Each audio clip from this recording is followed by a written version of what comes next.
My dear student, welcome to the math class of Shahu Screening 2022. Myself Amrut Marje, and I am your maths mentor. So, maths या subject मधील आपण Shahu screening 2022 मधला आपण practice questions आपण या ठिकाणी घेणार आहोत. अशा पद्धतीचे क्वेश्चन असतील की जर खूप जणांना माहिती नाहीये, बट प्रिव्हियस इयर मध्ये आपण एक पोस्ट केली होती किंवा प्रिव्हियस इयर मध्ये पण आपण ज्यावेळेस अशा पद्धतीचे क्लासेस कंडक्ट केले होते त्या ठिकाणी पॉलिनॉमियल हा चॅप्टर ज्यावेळेस मी स्वतः घेतला होता त्यावेळेस ॲज इट इज एक क्वेश्चन शाहू स्क्रीनिंग एक्झाम मध्ये विचारलेला आहे. ॲज इट इज ऑप्शन सुद्धा चेंज केलेले नाहीयेत. ॲज इट इज क्वेश्चन आणि ऑप्शन तेच होते. एक question as it is Shahu स्क्रीनिंगच्या एक्झाम मध्ये मॅथमॅटिक्सचा आला होता पॉलिनॉमियल चॅप्टर. ठीक आहे, तर त्याच टाईपचे सांगण्याचं कन्क्लुजन एकच आहे की त्याच टाईपचे क्वेश्चन्स मी आता परत या वर्षी आपण घेऊन आलेलो आहोत की ज्या पद्धतीचे क्वेश्चन किंवा ज्या कॉन्सेप्टवरती बेस्ड असणारे क्वेश्चन ते त्या ठिकाणी एक्झाम मध्ये विचारले जाऊ शकतात त्या टाईपच्या क्वेश्चनची आपण या ठिकाणी प्रॅक्टिस घेतोय. ठीक आहे, जरी ॲज इट इज क्वेश्चन जरी नाही आला तरी पण त्या कॉन्सेप्टवरती बेस्ड असणारे एक्झाम्पल्स आपण या ठिकाणी प्रॅक्टिससाठी घेतोय. ठीक आहे, तर आज आपण स्टार्ट करणार आहोत मॅथमॅटिक्सचा अरिथमेटिक प्रोग्रेशन हा चॅप्टर. ठीक आहे, अरिथमेटिक प्रोग्रेशन.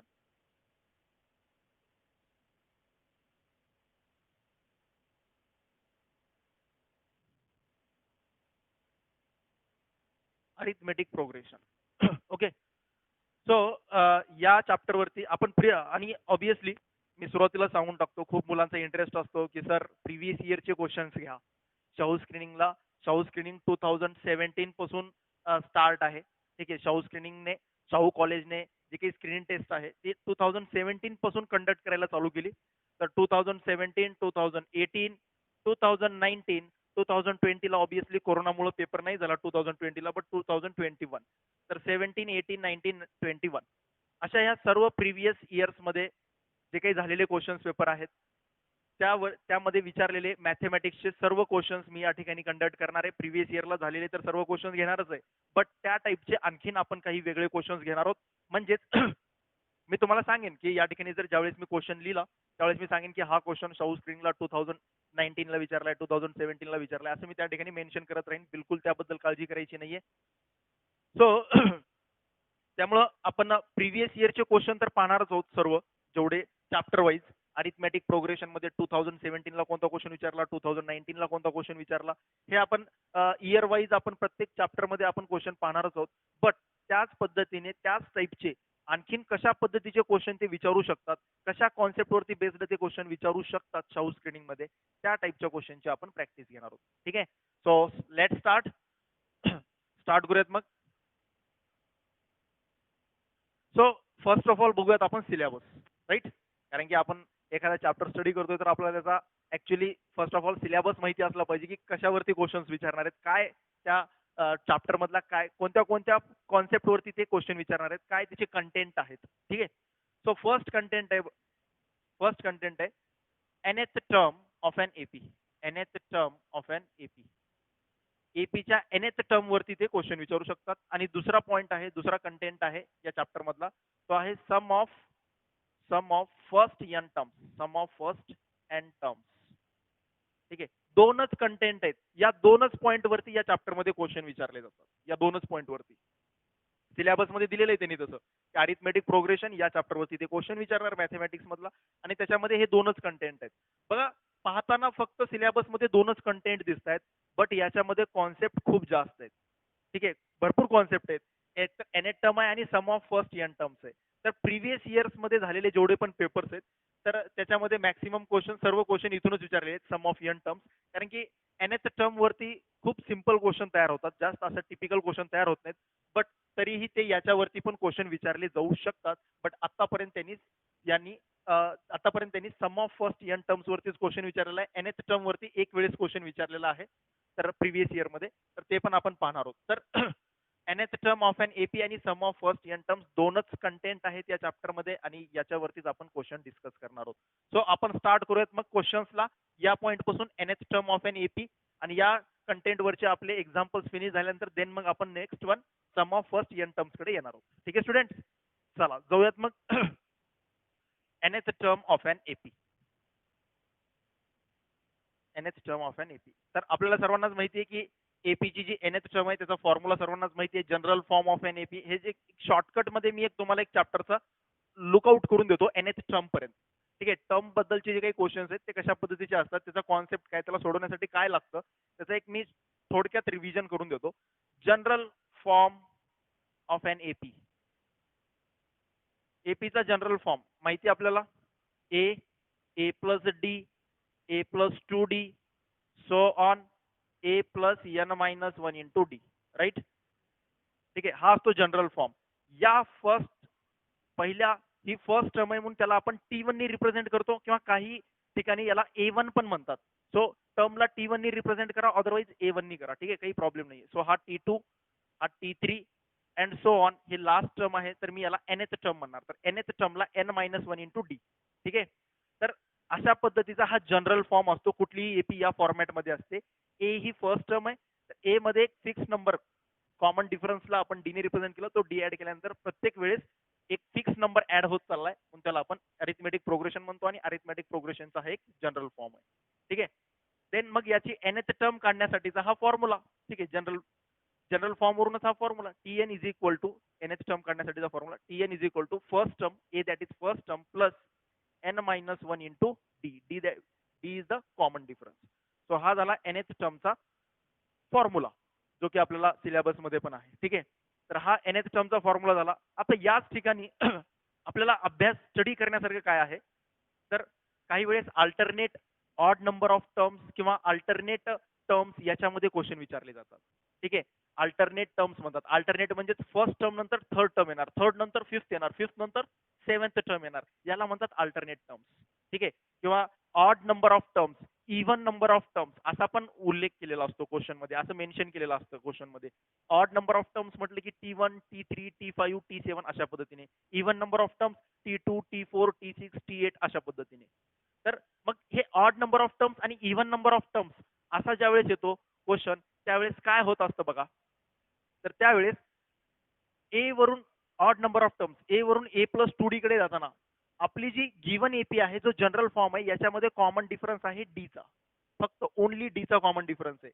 बट या एपी मधले आपण ऑड नंबर ऑफ टर्म्स उचलतोय, तर ऑड नंबर ऑफ टर्म्स हे सुद्धा स्वतःमध्येच काय आहेत, एपी फॉर्म करतात. ऑड नंबर ऑफ टर्म्स हे सुद्धा इटसेल्फ स्वतःमध्येच एपी फॉर्म करतात. कसं बघा, एक ऑड नंबर ऑफ टर्म्सला T1 घेतला ए, T3 घेतला ए प्लस 2d, T5 घेणार, T5 काय येणार a plus 4d and so on, अशा पद्धतीने जाणार. मग हे सुद्धा स्वतःमध्येच एक एपी आहे. बघा, इथं कॉमन डिफरन्स प्लस 2d, इथं पण कॉमन डिफरन्स प्लस 2d. तर कॉमन डिफरन्स हे स्वतः पण एक एपी फॉर्म करतात, आणि यांचा कॉमन डिफरन्स हा ओरिजिनल एपी पेक्षा ट्वाइस असतो. कॉमन डिफरन्स कसा असतो, या ओरिजिनल एपी मध्ये कॉमन डिफरन्स किती होता, डी चा. या ठिकाणी कॉमन डिफरन्स काय झाला, double, 2d. Similarly even number of terms मध्ये पण असंच होणार. इव्हन नंबर ऑफ टर्म्स याच्यामधून सुद्धा एक एपी फॉर्म होणार. So that is a plus d. याच्यामधला इव्हन नंबर ऑफ टर्म्स घ्यायचे, तर T2 घेतला अगोदर ए प्लस डी, देन T4 घेणार ए प्लस 3d, देन T2 घेतला, T4 घेतला, T6 काय येणार a plus 5d and so on. तर इव्हन नंबर ऑफ टर्म्स ज्यावेळेस मी कलेक्ट केले एका ठिकाणी, तर तिथून आपल्याला दिसून येईल, अरे ही सुद्धा स्वतःमध्ये काय बनते, एपी बनते. सो याचा कॉमन डिफरन्स पण किती असेल, 2d दिसतंय. प्रिव्हियस टर्म पेक्षा नेक्स्ट टर्म कितीने वाढते, 2d ने इन्क्रीज होते. ठीक आहे, तर हे पण एक स्टडी करण्यासारखं आहे, कारण की याच्यावरून पण क्वेश्चन विचारलेले आहेत, पुढे आपण डिस्कस करणार आहोत. ठीक आहे, odd number of terms, even number of terms. तर एक एपी आहे, त्या एपी मधून जर तुम्ही त्या एपी मधले ऑड नंबर ऑफ टर्म्स एका ठिकाणी कलेक्ट केले, तर ते पण एपी फॉर्म करतात, आणि फक्त त्यांचा कॉमन डिफरन्स त्या ओरिजिनल एपी पेक्षा डबल होतो. मग ते इव्हन नंबर ऑफ टर्म्स असतील किंवा ऑड नंबर ऑफ टर्म्स असतील. ठीक आहे, देन पुढे जाऊयात. आपल्याला क्वेश्चन रिव्हर्स पद्धतीने पण विचारतात. बघा, रिव्हर्स पद्धतीने क्वेश्चन कशा विचारतात, इथपर्यंत लक्षात आला असेल. रिव्हर्स पद्धतीने क्वेश्चन कसे विचारतात, हा आहे स्टार्टिंग पासून, फ्रॉम बिगिनिंग, सुरुवातीपासून कुठल्याही टर्मची कुठलाही टर्म काढायची, आपल्याला सुरुवातीपासूनची कुठलीही टर्म काढायची असेल तर हा फॉर्म्युला आहे. स्टार्टिंग पासूनची टर्म काढायची असेल तर हा फॉर्म्युला आहे. आपल्याला बरेच वेळेस क्वेश्चन एंडिंग पासून पण विचारतात. Find the 10th term from the end, असा पण क्वेश्चन विचारू शकतात, 10th term from the end. So मग त्याच्यासाठी एक नवीन फॉर्म्युला आपण या ठिकाणी बनवणार आहोत बघा. nth टर्म mth म्हणूयात आपण, mth term from the end, mth term from ending. याच्यासाठी काय फॉर्म्युला असेल? mth term from ending. तर बघा याच्यावरूनच याचा फॉर्म्युला तुम्ही बनवू शकता इझिली. बघा हा फॉर्म्युला होता Tn इज इक्वल टू, हा स्टार्टिंग पासूनचा फॉर्म्युला राईट आहे, हा स्टार्टिंगचा फॉर्म्युला. आता याच फॉर्म्युल्याला बघून आपण एंडिंग पासून mth टर्म, एंडिंग पासून 7वी टर्म, एंडिंग पासून 10वी टर्म, अशी एंडिंग पासूनच्या टर्म्स जर काढायचे असतील तर त्याच्यासाठी काय फॉर्म्युला आहे? हा फॉर्म्युला बिगिनिंग पासूनची टर्म काढण्यासाठी. आता आपण काढणार आहोत एंडिंग पासूनची टर्म काढण्यासाठीचा formula. So mth term from the ending, ending पासूनच्या mth टर्म काढायची असेल तर काय फॉर्म्युला तयार होईल बघा या ठिकाणी. तर ज्या वेळेस ही एपी फॉर्म होती राईट, ही टोटल काय फॉर्म होती? AP, correct. A plus d, a plus 2डी, a plus n minus 1 into d, ही एक एपी फॉर्म होती. याला तुम्ही रिव्हर्स पद्धतीने लिहा, ती सुद्धा काय असेल? एक एपीच असेल. बघा बरं या ठिकाणीच लिहून टाकतो, a plus n minus 1 into d plus dot dot dot a plus 2डी, ए प्लस डी ए. मी फक्त काय केलं? रिव्हर्स वेनी लिहिलं, रिव्हर्स वेनी. ठीक आहे, मी फक्त हीच एपी आहे त्याला फक्त रिव्हर्स वेनी लिहिलं. तर रिव्हर्स वेनी लिहिल्यानंतर सुद्धा आपल्याला लक्षात येतं की अरे ही सुद्धा एक एपीच आहे. रिव्हर्स जरी लिहिलं तरी पण एपीच आहे, फक्त कॉमन डिफरन्स बदलला. कसा बदलला? या ठिकाणी कॉमन डिफरन्स होता प्लस डीचा राईट. कॉमन डिफरन्स कितीचा होता? प्लस डीचा. या ठिकाणी कॉमन डिफरन्स काय होऊन जाईल? Minus D, minus D. Common difference फक्त निगेटिव्ह मध्ये गेला, कॉमन डिफरन्स फक्त अपोजिट झाला. प्लस असेल इथं, प्लस असेल कॉमन डिफरन्स तर इथं निगेटिव्ह येणार, इथं निगेटिव्ह असेल तर इथं पॉझिटिव्ह येणार, अशा पद्धतीने. तर या ठिकाणी Tn, so mth term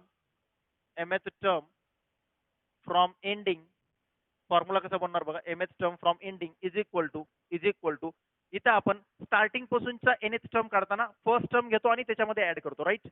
so mth term from ending घेताना सुद्धा मी फर्स्ट टर्म घेणार. फर्स्ट टर्म काय आहे? First term is the last term. ठीक आहे, फर्स्ट टर्म ही काय आहे? Last term. So last term, कारण की एपी रिव्हर्स केली, एपी रिव्हर्स केल्यामुळं काय असणार? जी ओरिजिनल एपी होती तिची लास्ट टर्म ही फर्स्ट टर्म होणार, म्हणून इथं फर्स्ट टर्म होती. स्टार्टिंग पासून काढताना फर्स्ट टर्म होती, आता फर्स्ट टर्म कोणती आहे? आता या ओरिजिनल एपीची जी लास्ट टर्म आहे ती फर्स्ट टर्म झाली आता, म्हणून इथं last term plus plus mth term म्हटलं आपल्याला कसली काढायची? एंडिंग पासूनची mth टर्म काढायचे, m मायनस 1. आणि डीच्या ठिकाणी काय येणार? Common difference. आता डी लिहितो आपण, मल्टिप्लिकेशन डी. बट ज्यावेळेस आपण एपी रिव्हर्स केली, कॉमन डिफरन्स काय झाला? Opposite, that is minus D. Common difference काय झाला? Opposite, that is minus D. तर यालाच आपण असं लिहू शकतो फॉर्म्युला, लास्ट टर्म हा मायनस, हा या ब्रॅकेट बाहेरच्या ब्रॅकेट प्लस सोबत मल्टिप्लाय करा, minus into plus minus m minus 1 into D. So that is last term minus m minus 1 into d. हा बनला फॉर्म्युला. यालाच आपण शॉर्ट फॉर्म मध्ये लास्ट टर्मला जर स्मॉल एल ने रिप्रेझेंट केलं, l minus m minus 1 into, हा बनला फॉर्म्युला एंडिंग पासून काढण्याचा. एंडिंग पासूनची 5वी टर्म काढायचे तर हा फॉर्म्युला वापरणार. लास्ट टर्म माहिती असेल तर लास्ट टर्मच्या ठिकाणी पुट करणार आणि इथून व्हॅल्यू काढून घेणार. ठीक आहे, तर हा झाला आपल्याला एंडिंग पासूनचा टर्म फाइंड आउट करण्यासाठी, आणि Tn फॉर्म्युला स्टार्टिंग पासूनची टर्म फाइंड आउट करण्यासाठी. तर हे दोन फॉर्म्युलेज पाहिले आपण nth टर्म साठी. हा एक कॉन्सेप्ट पाहिला, odd number of terms, even number of terms. एखादी एपी दिली त्याच्यामध्ये ऑड नंबर ऑफ टर्म्स एकाच ठिकाणी जर तुम्ही घेतला तर तुम्हाला दिसून येईल की ते सुद्धा स्वतःमध्येच एपी फॉर्म करतात आणि त्यांचा कॉमन डिफरन्स फक्त डबल होतो, ओरिजिनल एपी पेक्षा डबल, ट्वाइस होतो. ठीक आहे, इव्हन मध्ये पण सेम कंडिशन. परत तुम्हाला हे पण माहिती असणं गरजेचं आहे nth term of an AP मध्ये. ठीक आहे, mth term of an AP. So या पद्धतीने समजा ह्या टर्म्स दिलेले आहेत T1, T2, T3 so on Tn पर्यंत. ठीक आहे, इथं कुठेतरी Tm असेल समजा आतमध्ये. ठीक आहे, आणि एंडिंग Tn पर्यंत. Tr घेऊयात आपण, m. ठीक आहे, m. आणि मध्ये परत टर्म्स आहेत, 3 टर्म्स आहेत, कॉमा मध्ये टर्म्स आहेत, ते बरेचसे टर्म्स आहेत मध्ये, आणि एंडिंगला Tn. आता तुम्हाला आणखीन एक कॉन्सेप्ट माहिती असला पाहिजे की स्टार्टिंग पासून from the beginning, Tm is the mth term from the beginning. इथं लिहूनच टाकतो मी, Tm is the mth term from the beginning.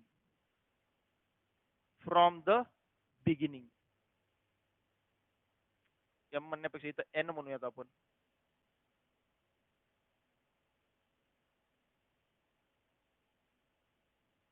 जाऊ द्या, एमच राहू द्या, काही प्रॉब्लेम नाही, एमच राहू द्या.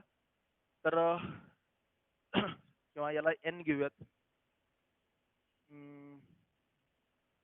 एन एन घेऊयात, त्याला एन घेऊयात आणि इकडे काहीतरी पुढे. ठीक आहे,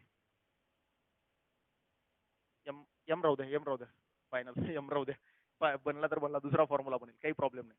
T m is the mth term from the beginning. Starting पासून mth टर्म आहे. एखादी एखादी टर्म जी आहे ती स्टार्टिंग पासून mth टर्म आहे, mth क्रमांकाला येते ही टर्म. तर हीच टर्म एंडिंग पासून कितव्या क्रमांकाला येते हे पण तुम्हाला काढता आलं पाहिजे. लक्षात येते मी काय बोलतोय ते. एक एपी दिले, त्या एपी मध्ये मध्ये कुठेतरी पर्टिक्युलर एक नंबर आहे फिक्स्ड. ठीक आहे, तर तो नंबर जो आहे आतमधली जी टर्म आहे ती स्टार्टिंग पासून mth टर्म आहे, तर एंडिंग पासून कितवी टर्म असेल. ठीक आहे, तर याच्यासाठी काय फॉर्म्युला आहे बघा. तर याच्यासाठी तर mth term, TM is the mth term from the beginning.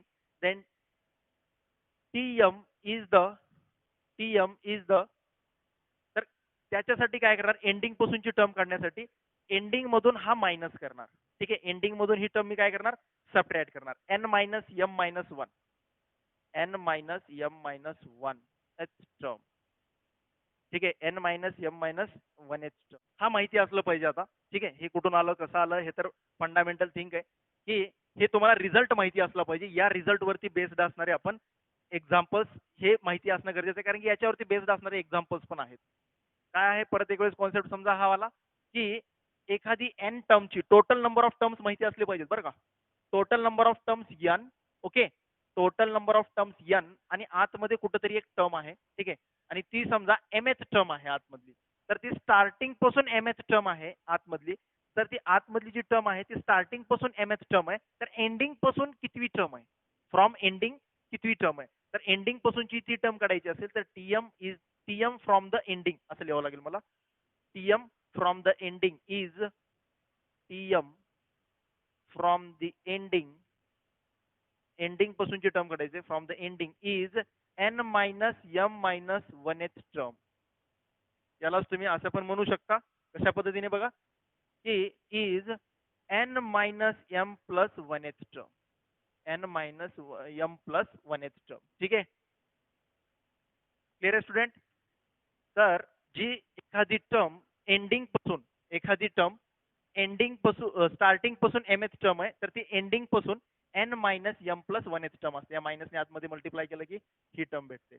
तर हे रिझल्ट तुम्हाला माहिती असले पाहिजेत. एवढ्या रिझल्ट वरती बेस्ड असणारे आपण एक्झाम्पल्स पाहणार आहोत. हे खूप इम्पॉर्टंट रिझल्ट आहेत. हे आपल्या टेक्स्टबुक मध्ये नाही आहेत रिझल्ट. हे की एंडिंग पासूनचे रिझल्ट कुठले टेक्स्टबुक मध्ये दिलेले नाही आहेत, बट याच्यावरती क्वेश्चन विचारू शकतात एंडिंग पासून. सो दॅट्स वाय हे इम्पॉर्टंट कॉन्सेप्ट आहे. ठीक आहे, चला जाऊयात मग पुढे.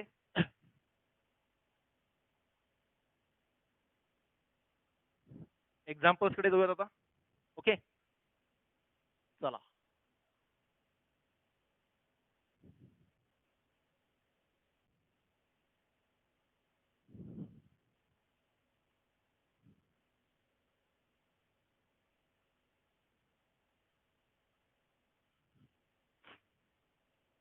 सो फर्स्ट क्वेश्चन, टर्म्स वरचे क्वेश्चन पाहणार आहोत आज आपण. nth term of an AP या टाइपचे क्वेश्चन्स पाहणार आहोत आपण. So question, p plus q H and p minus qh terms of an AP are respectively m and n. The pth term is option A half of bracket m plus n, option B root mn, option C m plus n, option d m n. ठीक आहे, तर हा first question nth terms वरती विचारलेला question आहे. Terms वरती based असणारा question आहे, टर्मच्या कॉन्सेप्ट वरती. तर अशा पद्धतीचा क्वेश्चन आहे हा, की काय सांगितलं या क्वेश्चन मध्ये, p plus q th term आणि p minus q th term हे दिलेले आहेत आपल्याला. P plus q th term is m and p minus q th term is n. Then find the pth term. तर त्या एपीची pith term आपल्याला काढायची. ठीक आहे, सो सोल्युशन, काय येईल बघूयात आता. सो जे दिलंय त्याला लिहून टाकूयात आपण. ठीक आहे, पीक्यूथ टर्म दिली आपल्याला, पीक्यूथ टर्म. पीक्यूथ टर्मला आपण नोटेशन मध्ये कसं लिहू शकतो? टी सफिक्स मध्ये p plus q, right. T nth टर्मला कसं लिहितो? T n. तर पी प्लस क्यू एथ टर्मला टी सफिक्स मध्ये p plus q. T p plus q is equal to m, is equal to m, कारण की p plus q th term m दिलेली आहे, राईट आहे. परत and also t p minus q th term, p minus q th term किती दिली? N दिसते. P minus q th term किती दिली? एन. त्यांना फक्त मी नोटेशन मध्ये लिहिलं. जस्ट आता फॉर्म्युला वापरा, p plus q th term from the starting. ठीक आहे सर, टी एन चा फॉर्म्युला वापरा. तर काय असतो formula? First term that is a. ठीक आहे, first term a plus n minus one. Nth term काढताना एन मायनस वन करतो. आता आपण कुठली टर्म काढतोय? P plus q th term.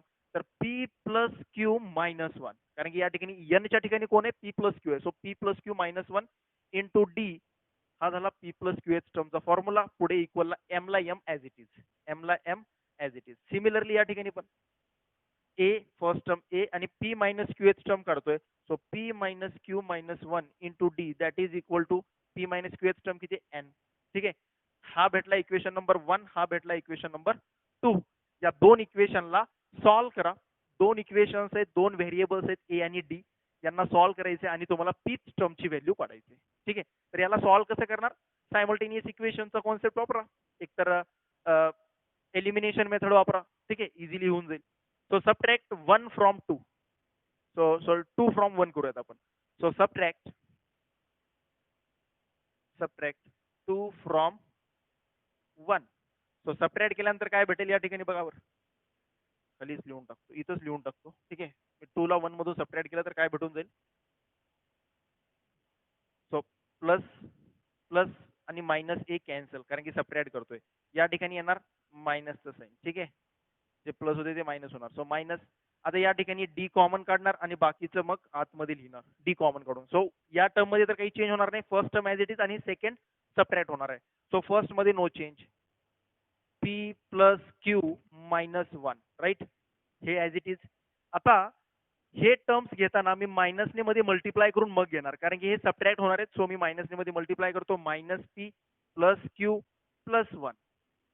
बघा परत काय आलं? Minus P. ठीक आहे, मायनस पी ह्या मायनसने इथं, कारण की सबट्रॅक्ट करतोय म्हणून इथं मायनस साईन आला. मायनसने आतमध्ये मल्टिप्लाय केलं. Minus p plus q plus one. D is equal to m minus n, is equal to m minus n. ठीक आहे, चला पुढे जाऊयात लगेच फटाफट. काय भेटून जाईल बघूयात आपण. ओके, आता सबट्रॅक्ट केल्यामुळे काय होतं? मी सबट्रॅक्ट केल्यामुळे ए इलिमिनेट झाला, डी ची व्हॅल्यू भेटेल. थोडंसं लेंदी होतं या ठिकाणी सबट्रॅक्ट केल्यानंतर, कारण की इथं काय होणार? Minus one plus one cancel होणार. बघा मी सबट्रॅक्ट करून दाखवते. Minus one plus one cancel होणार सबट्रॅक्ट झाल्यानंतर. P plus p 2p, Q plus Q 2q. म्हणजे पी पण येऊ लागलाय, क्यू पण येऊ लागलाय. म्हणजे आपल्याला इथून P plus q th term 2 जर कॉमन काढला तर p plus q th term भेटते. म्हणजे सबट्रॅक्ट करून काही फायदा होत नाही आपल्याला. बघा आपल्याला पीच टर्म काढायचंय, राईट. सो पीच टर्म काढायचं असेल तर पीच टर्म म्हणजे टीपी काढायचं, आणि टीपी काढण्यासाठी फॉर्म्युला काय असतो? A plus p minus one into d, right. आपल्याला याची तर व्हॅल्यू काढायची, टीपीची व्हॅल्यू काढायची, म्हणजे a plus p minus one into d याची व्हॅल्यू काढायची. तर याची व्हॅल्यू काढण्यासाठी आपल्याला क्यू एलिमिनेट करावा लागेल. क्यू ला काय करावं लागेल? एलिमिनेट करावं लागेल इथून. तर क्यू ला एलिमिनेट कसं करता येईल बघा बरं. मी इथं सबट्रॅक्शन केलं तर क्यू एलिमिनेट झाला का? नाही. क्यू प्लस क्यू 2q झाला, एलिमिनेट नाही झाला. बट जर मी सबट्रॅक्ट करण्याच्या ऐवजी जर या ठिकाणी जर मी ऍड केला असता तर plus q minus Q cancel झाला असता. कळतंय का कॉन्सेप्ट? आपण नेहमी हा विचार करतो की बुक मध्ये सॉल्व्ह करताना की आपण नेहमी सबट्रॅक्ट करतो, प्लस ए मायनस ए एलिमिनेट होतो, डी ची व्हॅल्यू काढतो आपण. तिथून खूप लेंदी पडतं बेटा. ठीक आहे, असे काही क्वेश्चन्स असतात की या क्वेश्चन्स मध्ये तुम्हाला अगोदरच विचार करावा लागतो की हे बुक मधले क्वेश्चन ऍज इट इज तर विचारणार नाहीत शाहू स्क्रीनिंग मध्ये, राईट आहे. सो त्यामुळं ते असं काहीतरी विचारतील की जे तुम्हाला खूप टाइम घालवायला लावतील त्यामध्ये. आता इथं जर मुलं डी ची व्हॅल्यू काढतील, डी ची व्हॅल्यू अगोदर काढणार, मग ए ची व्हॅल्यू काढणार, मग डी आणि ए ची व्हॅल्यू इथं जर पुट करत बसला तर खूप लेंदी टाइम होईल. त्यामुळं कमी टायमिंग मध्ये सॉल्व्ह करण्यासाठी या ठिकाणी जर ऍड केलात तुम्ही, हे दोन इक्वेशन जर ऍड केलात तर plus q minus Q cancel होऊन जाईल. पी प्रेझेंट राहील बघा, पी प्लस पी 2p. ठीक आहे, आणि इकडे इकडे मायनस वन वगैरे येऊ द्या, पण आपल्याला इम्पॉर्टंट काय की आपल्याला टीपी ची व्हॅल्यू काढताना आपल्यासाठी इम्पॉर्टंट आहे की क्यू एलिमिनेट होणं इम्पॉर्टंट आहे. म्हणून मी या ठिकाणी मुद्दाम तुम्हाला सबट्रॅक्ट करून दाखवलं की काय प्रॉब्लेम होणार आहे सबट्रॅक्ट केल्यानंतर क्यू प्रेझेंट राहणार आहे बेटा. आणि क्यू प्रेझेंट राहिल्यानंतर जर क्यू प्रेझेंट राहत असेल तर थोडंसं लेंदी होणार आहे, भरपूर टाइम लागणार आहे तुम्हाला. म्हणून या ठिकाणी मी हे दोन इक्वेशन सबट्रॅक्ट करण्यापेक्षा हे दोन इक्वेशन काय करेन, मी ऍड करेन. ठीक आहे. म्हणून मी मुद्दाम तुम्हाला अगोदर सबट्रॅक्ट करून दाखवलं. आपल्याला हे एक्झाम मध्ये स्कूलमध्ये आपल्याला प्रॅक्टिस झालेली असते की लगेच ए ला एलिमिनेट करा, डी ची व्हॅल्यू काढा, राईट. त्यामुळं मी अगोदर सबट्रॅक्ट करून ए ला एलिमिनेट करत बसला, खूप लेंदी होईल ती procedure.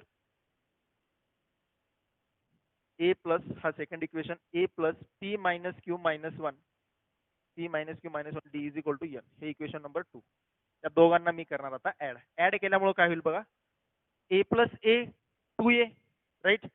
A plus A 2a. आता या ठिकाणी ऍड करताना परत डी कॉमन ठेवेन मी आणि आतमधल्यांची ऍडिशन करून टाकेन. P plus p 2p plus q minus q 0 minus one minus 2. Clear आहे. क्यू तर इलिमिनेट झाला.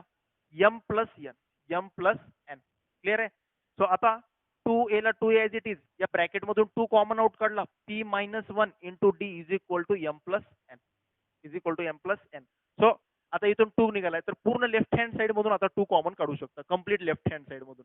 तर 2 कॉमन काढला तर आतमध्ये राहील a plus p minus 1 into d is equal to m plus n. बघा दिसायला सुरू झाला, a plus p minus 1 into d हेच तर काढायचं होतं. आणि हे a plus p minus 1 into d याची व्हॅल्यू जी पण येईल तीच असेल टीपी ची value, that is pth term. So a plus p minus 1 into d हा मल्टिप्लायचा 2 इकडे जाऊन डिवाइड मध्ये M plus n divided by 2. So therefore TP is equal to m plus n divided by 2. So म्हणजेच m plus n आणि divide मध्ये 2 येतोय, म्हणजेच ऑप्शन ए करेक्ट आहे. ऑप्शन ए करेक्ट आहे. लक्षात येत आहे. मी सबट्रॅक्ट करून मुद्दाम दाखवलं तुम्हाला की सबट्रॅक्ट केल्यानंतर काय होणार आहे, लेंदी होणार आहे. डी ची व्हॅल्यू काढा, ए ची व्हॅल्यू काढा, डी आणि ए ची व्हॅल्यू मग याच्यामध्ये पुट करा आणि मग टीपी ची व्हॅल्यू काढा. तिथून खूप लेंदी होईल बेटा. तर इझी करण्यासाठी आतमध्ये कोण, टीपी ची व्हॅल्यू काढण्यासाठी पी असला पाहिजे, फक्त क्यू नकोय मला. मग क्यू ला एलिमिनेट करण्यासाठी प्लस क्यू मायनस क्यू ला एलिमिनेट करण्यासाठी दोन इक्वेशनला ऍड केलं सबट्रॅक्ट न करता. क्लिअर आहे. That is the concept. जाऊयात नेक्स्ट क्वेश्चन कडे लगेचच.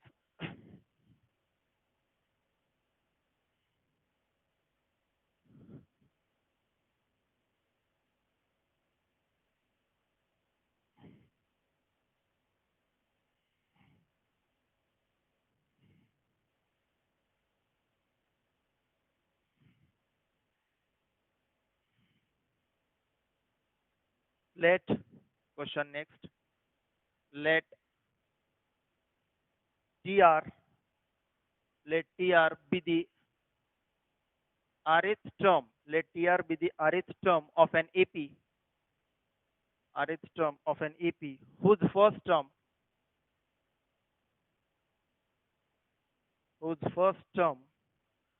is A and common difference is D. Common difference is D. If for some positive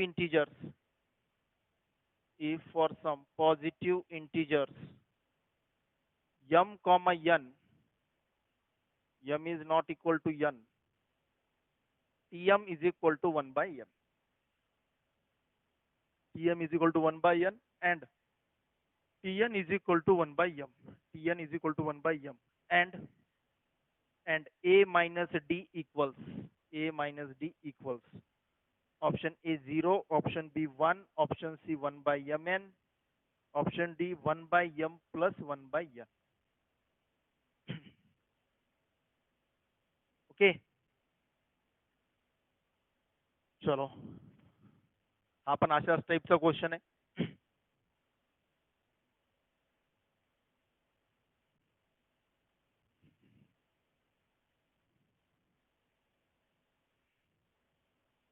काय म्हटले, टी सफिक्सला आर आहे, म्हणजेच हा रिप्रेझेंट करतो rth term of N AP ला. हे तर माहितीच आहे आपल्याला. Whose first term is a, rth term of N AP, ज्या एपी ची फर्स्ट टर्म ए असेल, कॉमन डिफरन्स डी असेल. ठीक आहे. If for some positive integers m comma n, Tm is equal to 1 by n दिलाय, Tn is equal to 1 by m दिलेला आहे. So परत same basic fundamental question. Basic knowledge पाहिजे फक्त सॉल्व्ह करण्यासाठी. जे आत्ता केलं आपण तेच. तर आपल्याला टीएम ची व्हॅल्यू दिली आहे. टीएम ची व्हॅल्यू दिली आहे म्हणजेच एमएच टर्म ची व्हॅल्यू दिली आहे. टीएन पण दिलेला आहे. टीएन दिलाय म्हणजे एनएच टर्म पण दिलाय, एमएच टर्म पण दिलाय.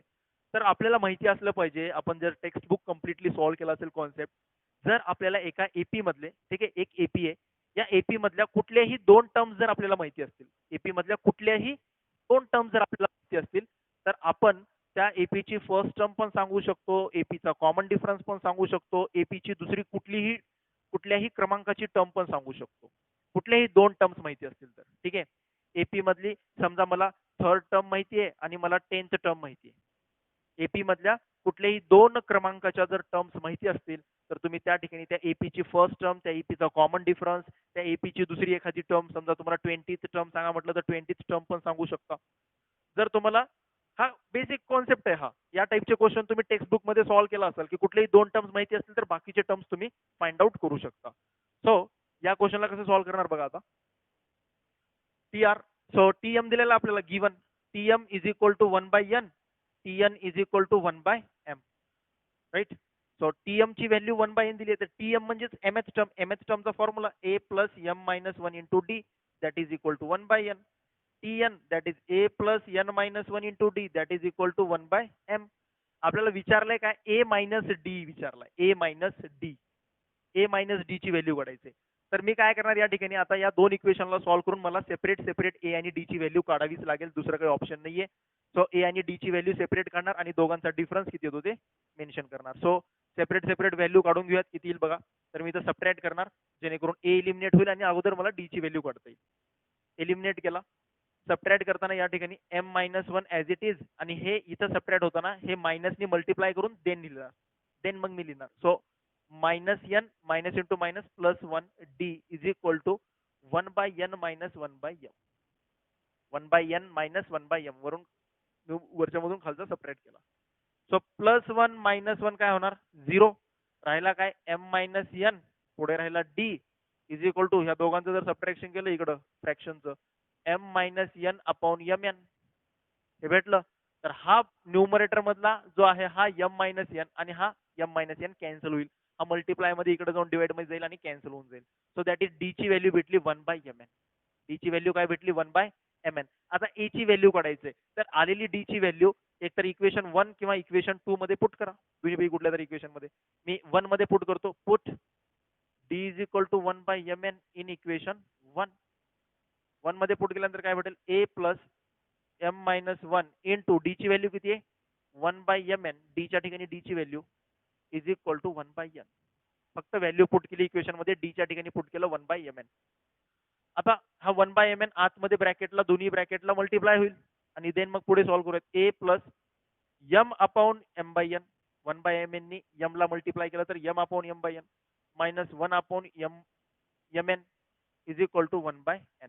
सो या ठिकाणी 1 m कॅन्सल होऊन जाईल. So a plus 1/n minus 1/mn is equal to 1/n. तर हा प्लस 1/n इकडे येऊन मायनस 1/n होईल आणि हा कॅन्सल होऊन जाईल. प्लस 1/n आहे, राईट हँड साईडला येऊन मायनस 1/n होऊन जाईल, प्लस 1/n मायनस 1/n 0 होऊन जातील. So a minus 1/mn is equal to 0, म्हणजेच a is equal to 1 upon mn. म्हणजेच जी डी ची व्हॅल्यू आली तीच व्हॅल्यू ए ची पण आली, ए आणि डी ची व्हॅल्यू सेम आली. तर दोन्हीच्या व्हॅल्यू सेम आहेत, तर सेम आपल्याला काढायचे ए मायनस डी, राईट. ए मायनस डी काढताना 1/mn minus 1/mn, same value जर सबट्रॅक्ट केला तर डिफरन्स येतो 0. So option a correct, option A. ठीक आहे, चला लगेच नेक्स्ट क्वेश्चन कडे जाऊयात. क्लिअर एकदम, म्हणजे जसं आपण टेक्स्ट बुक मध्ये सॉल्व्ह करतो त्याच पद्धतीचा हा क्वेश्चन होता. Okay,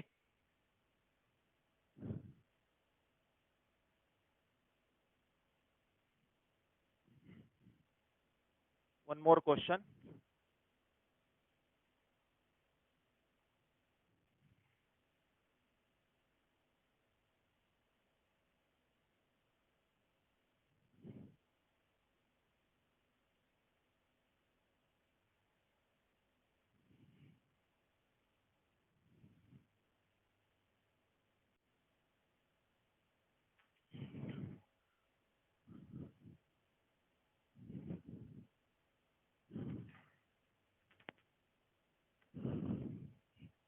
Question: if the last term, of an AP, is 119 and the eighth term of an AP,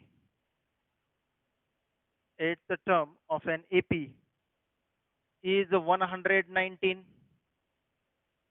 and the eighth term from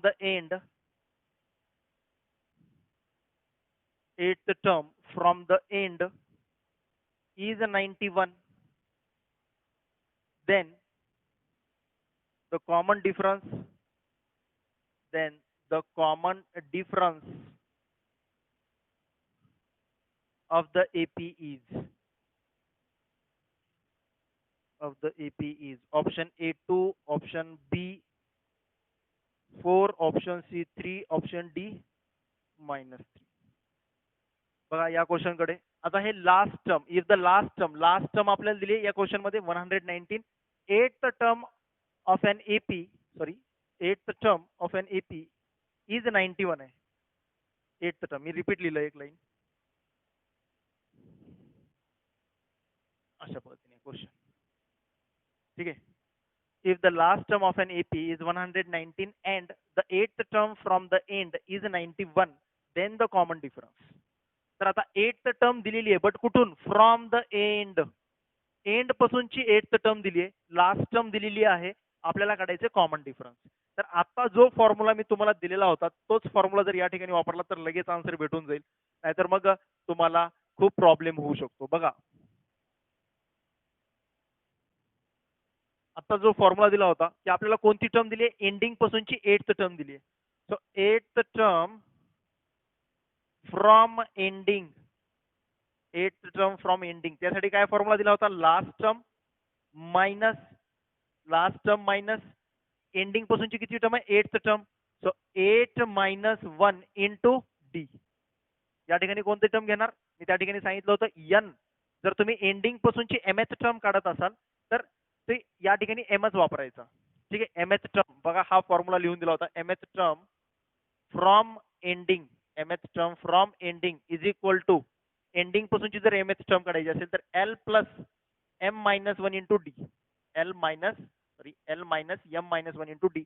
ending पासूनची mth टर्म दिली आहे तर l मधून मायनस करणार, जी एंडिंग पासूनची टर्म दिली आहे त्याच्यामधून 1 मायनस करून डी काय येणार? As it is D. ठीक आहे. तर या ठिकाणी आपल्याला डी काढायचे. सो काय येऊन जाईल बघा? Eighth term from the ending, L is -8 minus एंडिंगची एट्थ टर्म दिली आहे म्हणून इथं 8 - 1 केला. लास्ट टर्म किती आहे? 119 मायनस 7d. 11 minus 8 - 1 7d. आणि eighth term from the ending दिलेली आहे आपल्याला. एंडिंग पासूनची एट्थ टर्म किती आहे? 91. ती पुट केली या ठिकाणी. Eighth term from the ending 91 च्या ठिकाणी 91, 119 मायनस 7d. आता आन्सर भेटून जाईल. 91 minus 119 is equal to -7d. ठीक आहे. तर यांचं सबट्रॅक्शन करा. 9 - 1 8 आणि 28. -28 is equal to -7d. -28 is equal to -7d. Minus cancel झाला. 7 4 जा 28. So d is equal to आला 4. डायरेक्टली आन्सर भेटलं इथून आपल्याला. d is equal to 4. ठीक आहे. क्लिअर आहे? काय अडचण असली नाही पाहिजे. आता या ठिकाणी आपल्याला टोटल नंबर ऑफ टर्म्स माहिती नाहीत बघा. या ठिकाणी टोटल नंबर ऑफ टर्म्स, नाहीतर आपण तो दुसरा कॉन्सेप्ट वापरला असता. कोणता? की एखादी टर्म एंडिंग पासून, स्टार्टिंग पासून mth टर्म आहे, mth टर्म फ्रॉम स्टार्टिंग. ही काय असणार? स्टार्टिंग पासूनची mth टर्म ही m - n plus 1th term from ending हे इक्वल असणार. फ्रॉम एंडिंग पासून बघा, where small n is the total number of terms,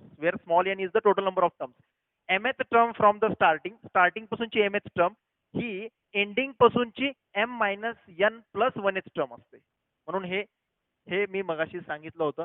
हे कॉन्सेप्ट माहिती असला पाहिजे. बट हा कॉन्सेप्ट आपण, ही एंडिंग पासूनची एट्थ टर्म ही स्टार्टिंग पासूनची कितवी टर्म आहे हे सांगण्यासाठी आपल्याला टोटल नंबर ऑफ टर्म्स माहिती नाहीयेत.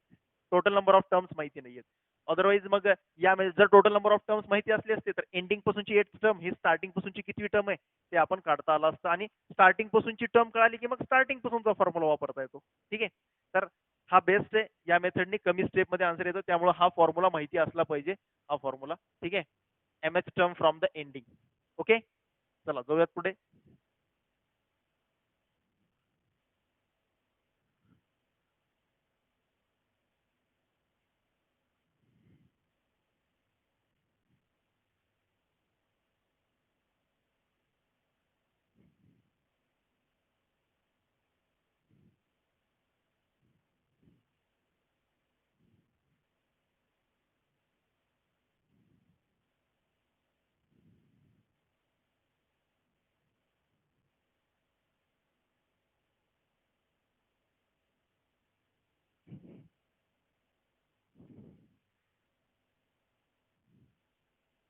3 alternate question, 3 alternate terms,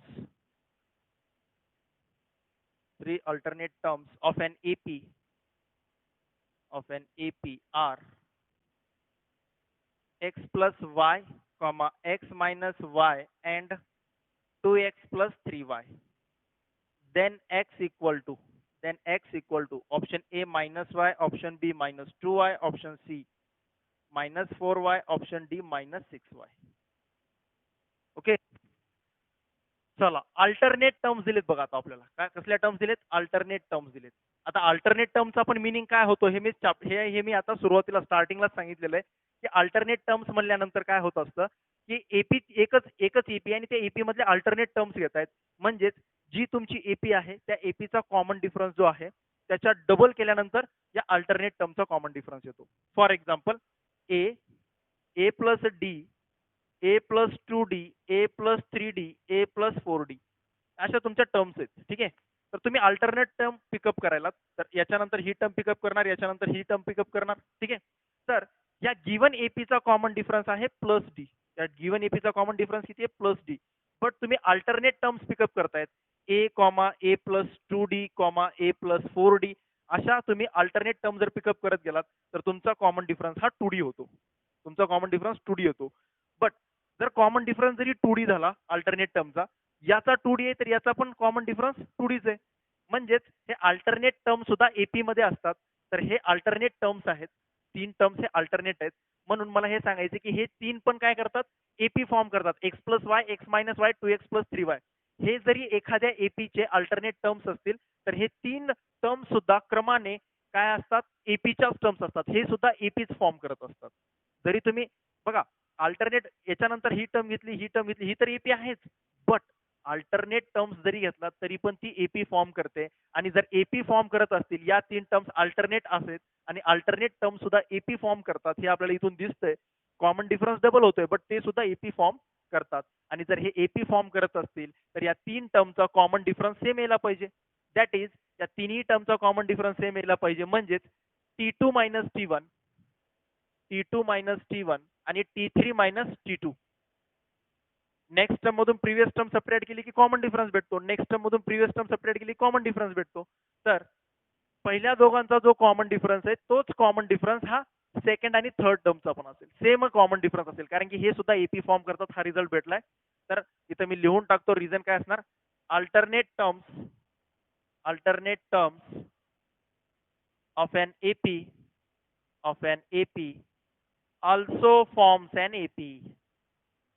also forms an AP. आणि एपी आहे म्हटलं की डिफरन्स कॉन्स्टंट असतो.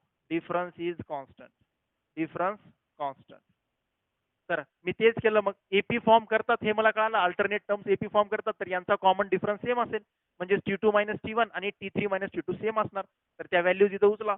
तर हे असेल आपला T2, हा असेल आपला T1 आणि हा असेल T3. तर ते व्हॅल्यू इथं पुट करा. X minus Y minus T1 मध्ये 2 टर्म्स आहेत सो ब्रॅकेट केला एक्स प्लस वाय. T3 मध्ये 2x plus 3y minus T2 मध्ये एक्स मायनस वाय 2 टर्म्स आहेत. ठीक आहे. आता याला सिम्प्लिफाय करा. इथून एक्स आणि वाय मध्ये एक्स आणि वायच्या फॉर्म मध्ये एक व्हॅल्यू भेटेल तुम्हाला. तीच आपल्याला एक्सची व्हॅल्यू सांगून टाकूया. ठीक आहे. X minus Y minus X minus Y मायनसने मल्टिप्लाय केलं 2x plus 3y minus X plus Y. Okay, चला इथं x मायनस एक्स हा तर झाला 0, मायनस वाय मायनस 2y. इथं काय येणार 2x minus x x 3y plus y 4y. तर हा प्लस 4y जर इकडे घेऊन गेला तर काय येऊन जाईल minus 4y is equal to x. So x is equal to minus 6y. X ची व्हॅल्यू काय भेटेल मायनस 6y. एक्स ची व्हॅल्यू मायनस 6y इथे, तर एक्स इज इक्वल टू विचारला होता, दॅट इज मायनस 6y, म्हणजे ऑप्शन डी करेक्ट येईल. ओके स्टुडंट, क्लिअर आहे एकदम, काही अडचण असली नाही पाहिजे याच्यामध्ये. चला तर आजच्यासाठी एवढेच क्वेश्चन. आणखीन क्वेश्चन हे फक्त nth टर्म वरती असणारे क्वेश्चन होते, त्यामुळे काही मुलांना हे क्वेश्चन इझी पण वाटले असतील. बट मी जे कॉन्सेप्ट सांगितले 3 ते 4 कॉन्सेप्ट याच्या सुरुवातीलाच, हे क्वेश्चन घेण्याच्या सुरुवातीलाच, ते खूप इम्पॉर्टंट आहेत. That is mth term from the ending. एखादी टर्म स्टार्टिंग पासून mth क्रमांकाला आहे तर तीच टर्म एंडिंग पासून कितव्या क्रमांकाला असेल. ठीक आहे, तर mth term from the starting is equal to n minus m plus 1th term from the ending. परत त्याचा फॉर्म्युला एंडिंग पासूनच्या टर्म काढायची, एंडिंग पासूनची mth टर्म काढायची, त्यासाठी एक सेपरेट फॉर्म्युला लिहून दिला, तो पण लक्षात असू द्या. आणि बाकी तर तुम्हाला माहितीच आहे, बाकी तर ॲज इट इज बुक मध्ये दिलेलं आहेच. ठीक आहे, बुक मधलं तर यायलाच पाहिजे. बघा टार्गेट शाहू स्क्रीनिंग म्हटलेलं आहे आपण, म्हणजेच आपल्याला टेक्स्टबुक तर एकदम क्लिअर असलं पाहिजे, क्रिस्टल क्लिअर असलं पाहिजे टेक्स्टबुक मधले सर्व कॉन्सेप्ट. फक्त आपल्याला या ठिकाणी थोडंसं ॲडव्हान्स टचअप द्यायचे. तर आजच्यासाठी हे क्वेश्चन्स होते. या क्वेश्चन्सची प्रॅक्टिस करा, इटसेल्फ स्वतः सॉल्व्ह करून बघा. काही क्वेरीज असतील नक्कीच विचारू शकता तुम्ही. ठीक आहे, सो भेटूयात देन नेक्स्ट क्लासमध्ये अशाच क्वेश्चन सोबत. नेक्स्ट क्लासमध्ये आपण सम ऑफ एन टर्म्स पण चालू करणार आहोत. nth term of N AP, एपीची nth टर्म फाइंड आउट करण्याचे पण आणखीन मी 1-2 क्वेश्चन घेईन. आणि देन मग लगेच nth term of an AP वरती जास्त असे काही क्वेश्चन बनत नाहीत, बट मॅक्सिमम जे थोडेसे डिफिकल्ट लेवलचे क्वेश्चन जे आहेत, ट्रिकी क्वेश्चन जे आहेत, ते सम ऑफ एन टर्म्स वरती बनतात. तर ते सम ऑफ एन टर्म्स लवकरात लवकर आपल्याला चालू करायचे. ठीक आहे स्टुडंट, सो भेटूयात मग नेक्स्ट क्लासमध्ये. Thank you so much.